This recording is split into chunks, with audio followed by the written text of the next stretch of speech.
News India 27 नव्या पिढीचं नवं माध्यम। शहरात गोवंश मांस विक्री व गोवंश प्रजातीची जनावरे दाबून ठेवल्याची माहिती गुन्हे शाखा युनिट 2च्या पथकाला मिळाली होती। गुन्हे शाखेच्या पथकाने जुने नाशिक परिसरात वेगवेगळ्या ठिकाणी छापे टाकून एका पत्राच्या शेडमधून 20 गोवंश प्रजातीच्या जनावरांची सुटका केली आहे। या ठिकाणाहून 1400 किलो इतके मांस तसेच वाहतुकीसाठी वापरले जाणारे वाहन पोलिसांकडून जप्त करण्यात आले। काल भद्रकाली पोलीस स्टेशन हद्दीतील सागर बेकरी समोर नुरी मेडिकलच्या गोडाऊनच्या पाठीमागे गुन्हे शाखा युनिट 2च्या अधिकारी व अंमलदार यांना माहिती मिळाल्यावरून त्या ठिकाणी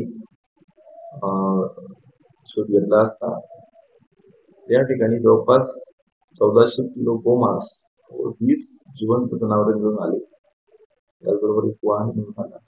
एकूण एकंदरीत 5,54,000 मुद्देमाल जप्त केलेला आहे। त्यावरून भद्रकाली पोलीस स्टेशन येथे संदर्भात गुन्हा दाखल करण्यात आलेला आहे।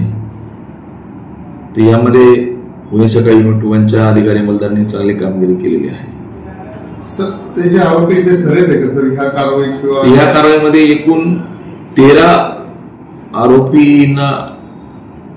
आहेत। त्यातले 11 आरोपी अटक केलेले आहेत, ज्यातले काही आरोपी रेकॉर्डवरचे गुन्हेगारही आहेत आणि काही पहिल्यांदाच ते आरोपी झालेले आहेत।